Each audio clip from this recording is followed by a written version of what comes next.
Hello. I have tried multiple times to do this review, and I gotta do it. I can't keep putting it off. I can't keep runs before everybody else does his reviews. My 2 cents on Interview with a Vampire from AMC Plus. Okay, after I have sat down, hammered out what I was gonna say, how I'm gonna say it, and let's start contextuously with the source material, which I have like 2 copies of. Don't ask why. The damage. One of them is from my high school years, and the other is was one I had to buy at a used bookstore. So, here we go. All right.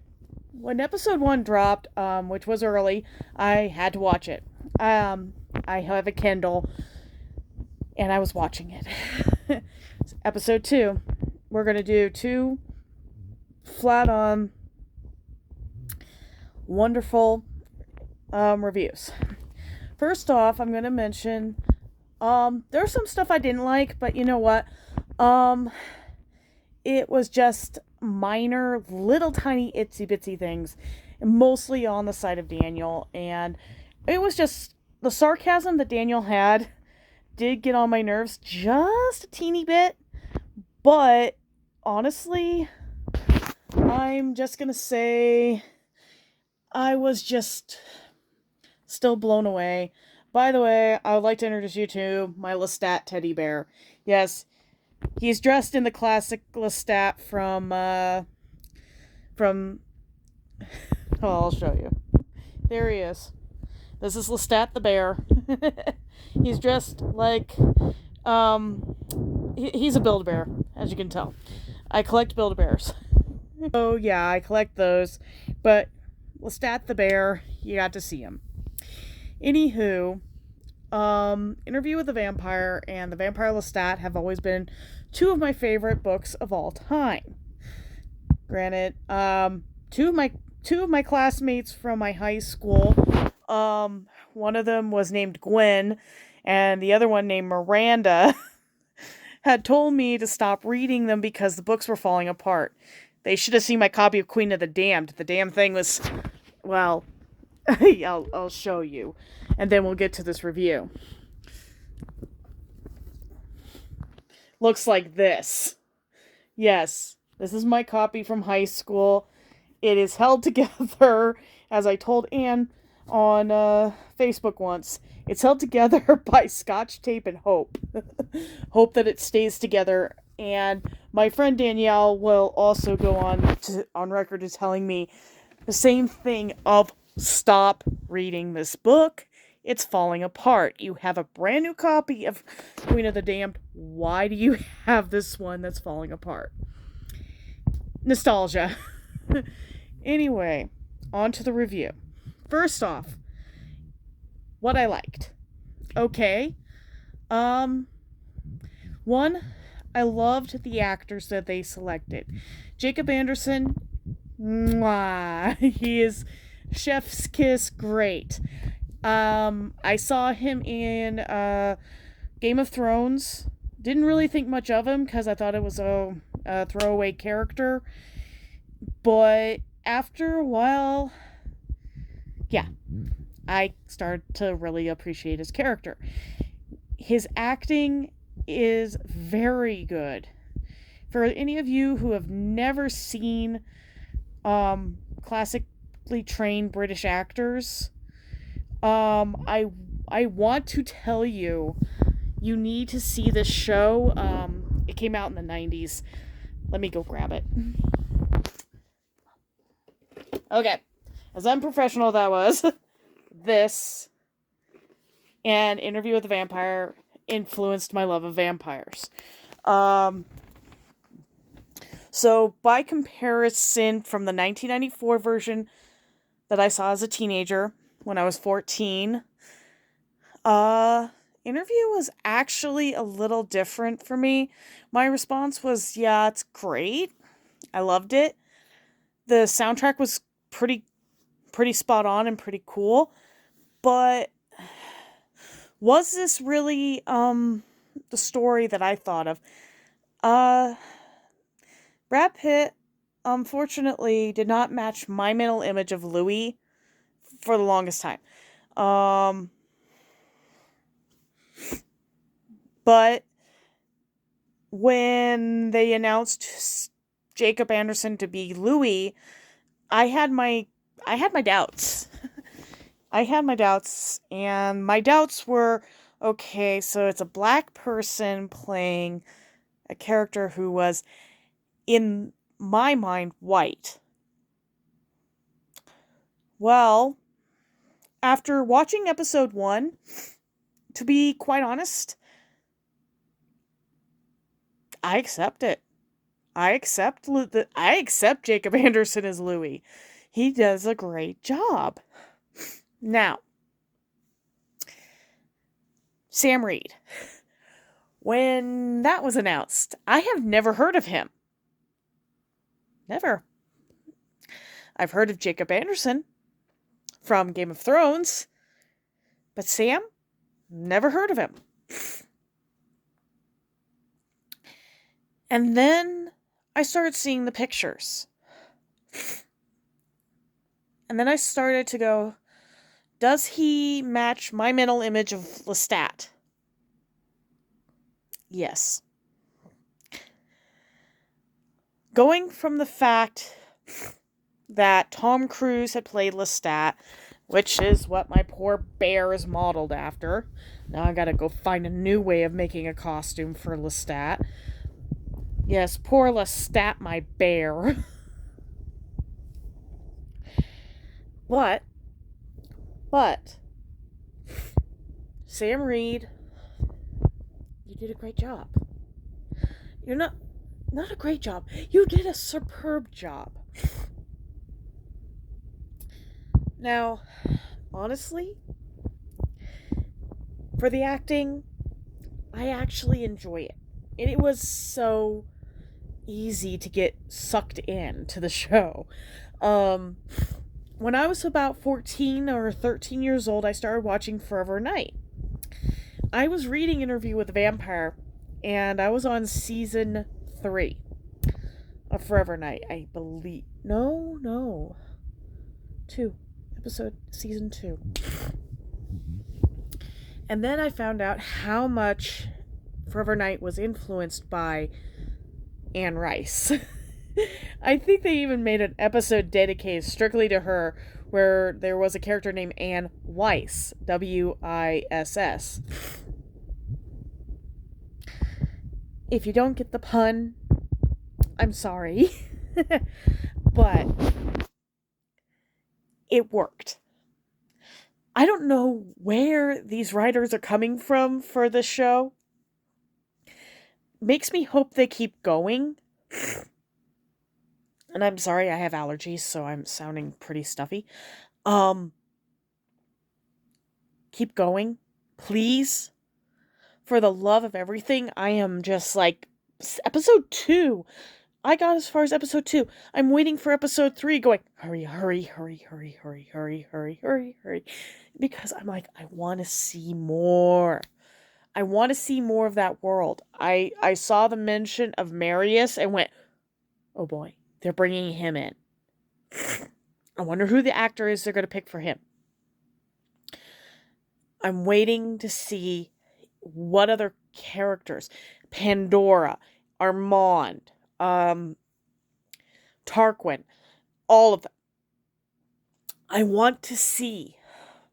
Hell, I want to see Mimnock knocking on the door, trying to get Lestat to actually put away his atheist. But then I realized the atheist version of Lestat still exists in The Prince. But it's also the fact that he's analytical. I want to see Merrick. I want to see every character that they brought in. Because it becomes part of a really big story for me. Back when I was in high school, I was utterly a miserable wreck as a child. My entire existence in high school was just ruled on I want to get the frick out of here and become an author.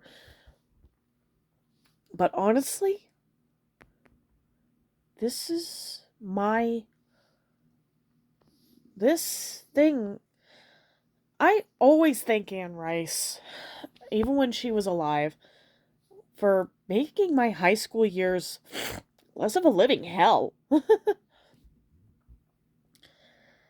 And I want to still thank her. I thank her son, because I just discovered some of his literature and absolutely have fallen in love with it.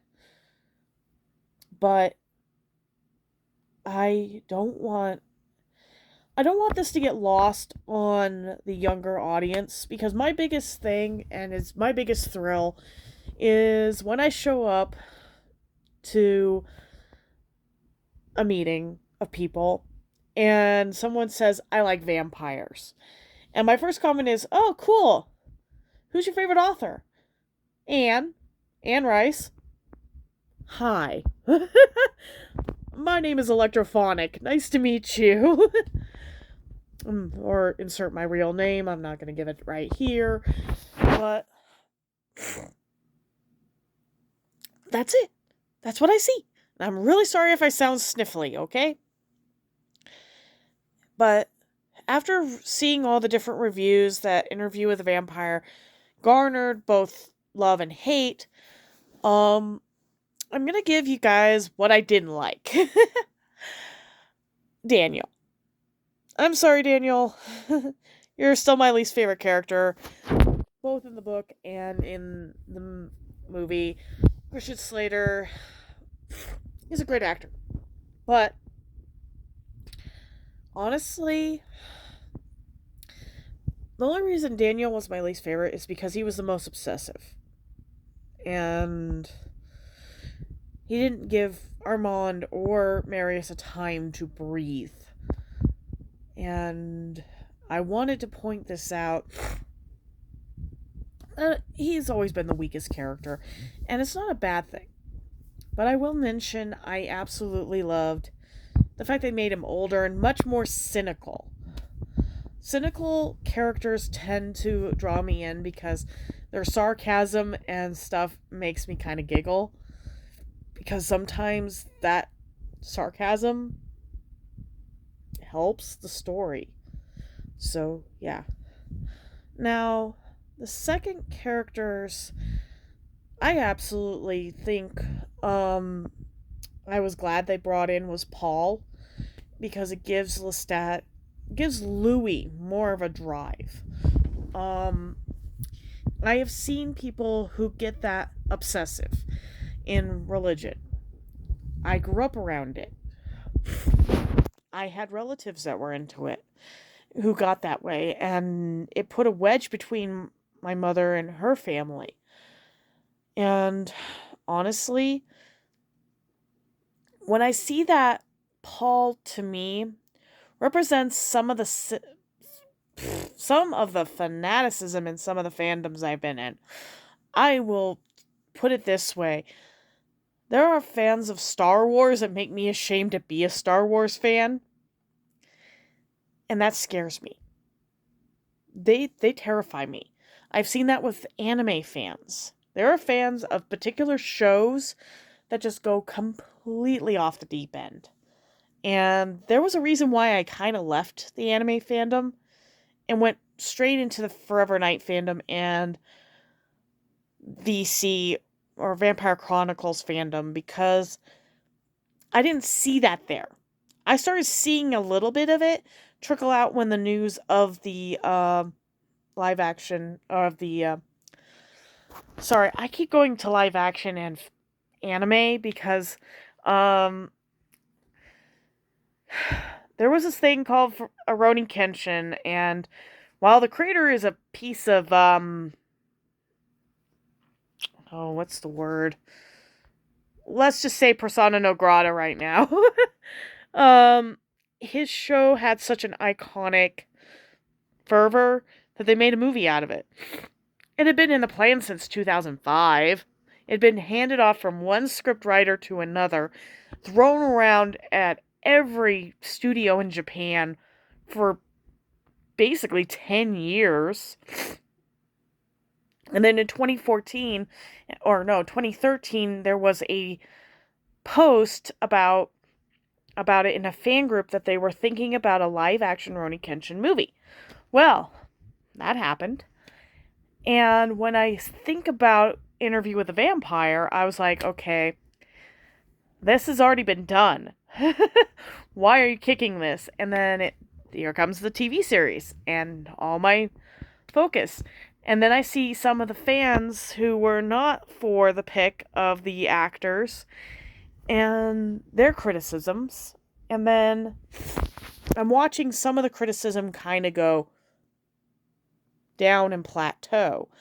That happens a lot in fandoms. That happens in Forever Night. It happened in Star Wars, Rurouni Kenshin. The list goes on. But the problem is between the page, like the book and the movie, or book and the show, it differentiates a lot. Now, I'm going to also draw in Vampire Diaries, which came out around the same time, around the 1993-94. I read those books. I have the original editions that came out that I bought at Target when I was like a stupid 12-year-old or a 13-year-old going, I need something to read for the summer. Because if not, my grandmother would have picked it for me and I would have had to be stuck reading Man Who Fell to Earth about 3 or 4 times. Yes, I read that book so many damn times. David Bowie is still my favorite actor on that movie, so yeah. So, when you look at it, my first thought, when they also announced Vampire Diaries, the TV series, I was like, oh, freaking hell, man. You guys are kicking the Twilight horse. And then I found it branch out to something completely different. L.J. Smith gave up writing that series and the Dark World series so many times, it just sort of went, okay, done. Then it turned into Legends, then it turned into something else, and I'm like, Interview with the Vampire, I anticipate there's going to be more to it because it's meant for an adult audience. It's not meant for children or teenagers, which, thank goodness. I mean, there's only so many times I can explain Interview with a Vampire to a bunch of 14-year-olds. Come on. I go to an anime convention nearly every year, and I always end up with that same crowd of irritating people who probably shouldn't be watching Harry Potter and should be watching The Magicians because they're mentally starting to click that things are changing and they need to actually go with the change. But one of the things that you guys are going to have to look at when you're going through Interview, and this is going to be me rattling this off at a panel at DokuCon, is what works in the book may not work on the screen at all. I mean, seriously, I have books that have been transferred into movies, or hell,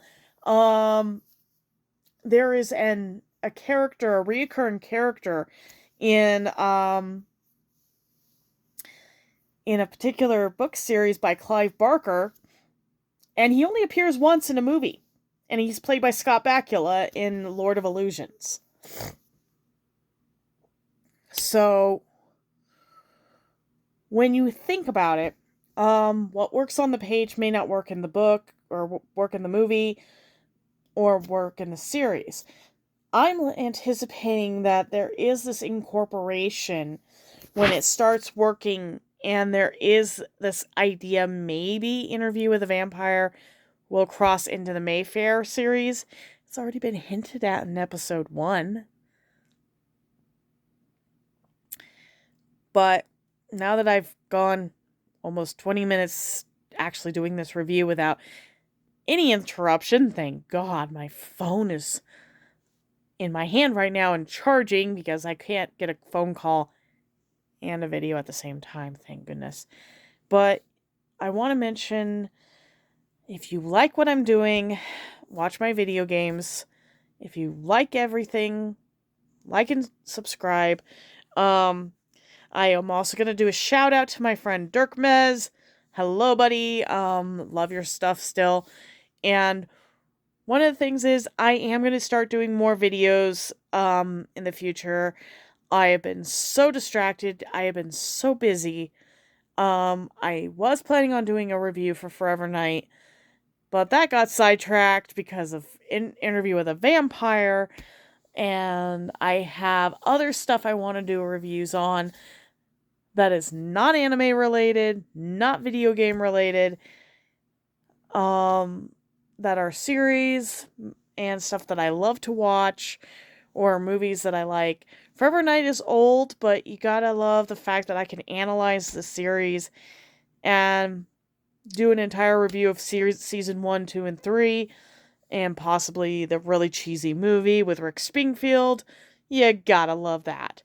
Anyway, I want to say thank you. I am still recovering from surgery.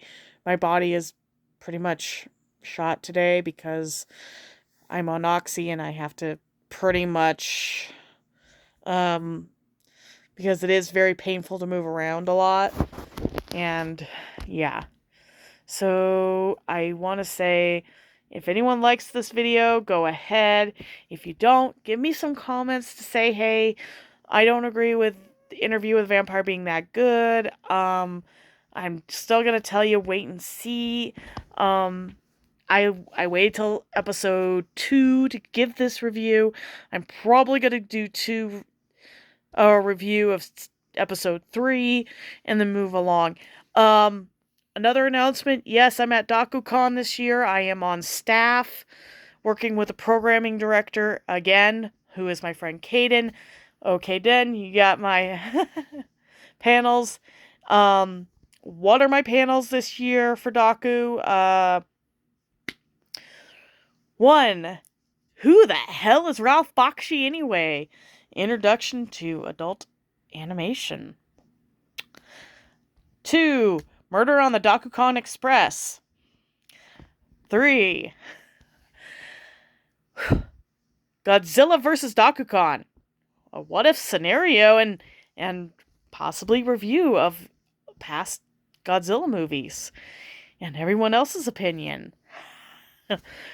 And the last panel, which was not even supposed to be done this year. Interview with a Vampire TV show and discussion. Yes, we will be discussing spoilers and fun stuff. So if you're coming to DokuCon, meet me there, or wait until I actually do an entire review of DokuCon. Have a wonderful evening.